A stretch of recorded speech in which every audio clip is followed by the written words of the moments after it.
Thank you, ladies and gentlemen. This is just Mugwena once again here. Today, I just want to deal with one issue that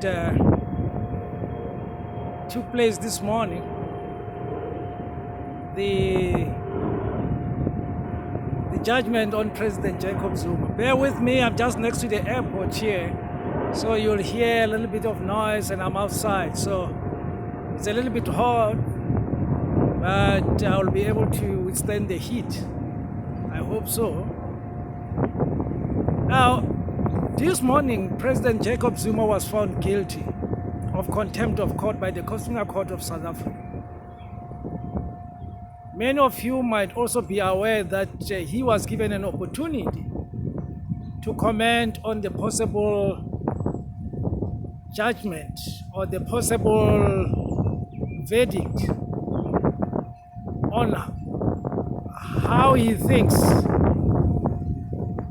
he must be, I would say he must be punished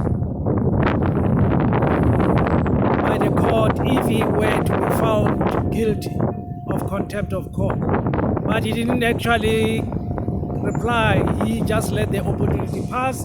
Instead, he just wrote a letter and just commented about the case and so on, but never answered the concern of the Constitutional Court.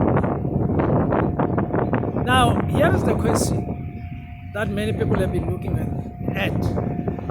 Will the challenges of finding President Jacob Zuma guilty or otherwise pose a serious threat to our constitutional democracy? That was what many people were asking themselves. But the fact of the matter is, everybody in South Africa is equal before the law. Jacob Zuma was afforded an opportunity which let slide, and the Constitutional Court deliberated on the case of his contempt and found him guilty. Now, it will be true. I mean, obviously, it's 7-2 of the justices of the Constitutional Court determined that Jacob Zuma must be sentenced to 15 months of imprisonment. It's unsuspended. In other words, he had to hand himself over and go and spend time in jail. Now, but at the same time, you have people who are screaming and shouting on top of the roof, calling upon the South Africans not to accept the judgment. Well, we are not living in a banana republic where if you have 10 or 20 people following you or supporting you, you can actually challenge the decision of the courts. There are processes that must be followed. But in this case, because this is the highest court in the land, the Constitutional Court, you can't challenge it anyway. You can't appeal it anyway. So he just had to hand himself over and serve his term in prison. And the Constitutional Court made it very clear that Jacob Zuma must hand himself over within the next 5 days, failing which the Minister of Police and the Commissioner of Police must, within 3 days after failing to hand himself over, they must actually make sure that Zuma is incarcerated. Obviously, the Minister of Police will go and get President Zuma there in whatever way, whether he goes there with the police or not, but he'll get Zuma to go and serve his term in jail. I mean, life has been made easy for President Zuma because he can hand himself over either in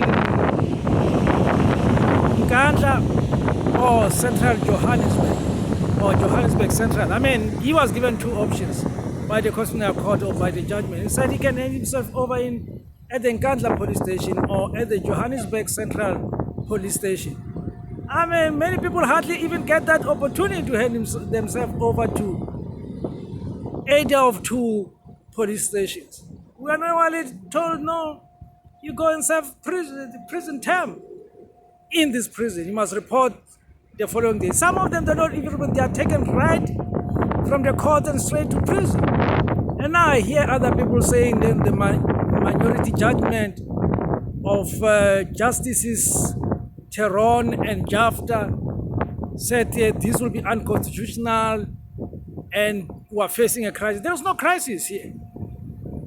I would say that is jurisprudential nonsense to argue that there is a crisis because two justices said this will be a crisis. This will be unconstitutional, imposing a sentence to Zuma. The justices were very clear. All the justices, 9 of them, they said, look, it is very clear that President Jacob Zuma is in contempt of court.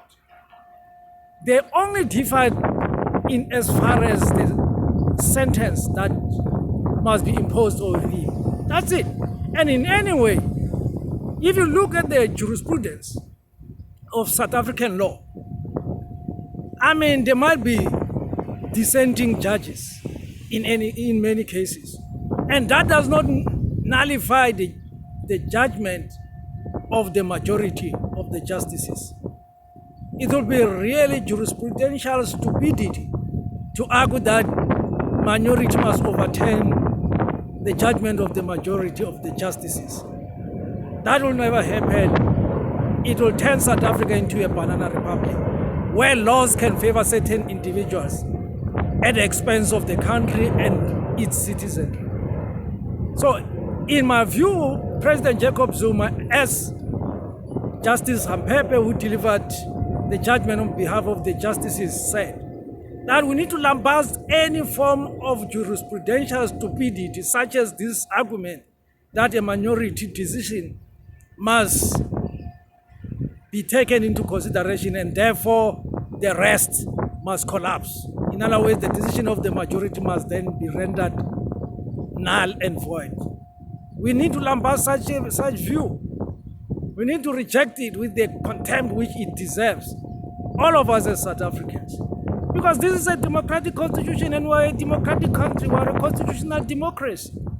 And the laws of this land must be obeyed, including the very same apex law, which is the Constitution. Now, as I have summarized, let me just make it very clear or summarize the point that I'm making. Number one, President Jacob Zuma must not try and mobilize people to try and undermine the Constitution and the decision of the justices. He must, like any other South African, go and serve time in prison. It is unfortunate that many people are starting to make noise, arguing that the justices erred. When a decision doesn't favor you, then they err. Number one, he must go and hand himself over, either in Nkandla or in Johannesburg Central Prison. This is what the justices have said. Failing within the next 5 days, failing which the Minister of Police and the Commissioner of Police need to do their duties and make sure that he is incarcerated. There are many people that has been incarcerated and there was no hullabaloo about that. And why a hullabaloo now? Just because it's President Jacob Zuma. All of us are equal before the law. So in brief, I support the decision of the justices because it is in accordance with the law and it complies with the law of the land. Thanks for listening to me. Thanks for watching my YouTube videos. And I appreciate your comments and suggestions. Thanks. Stay blessed. See you next time. Bye.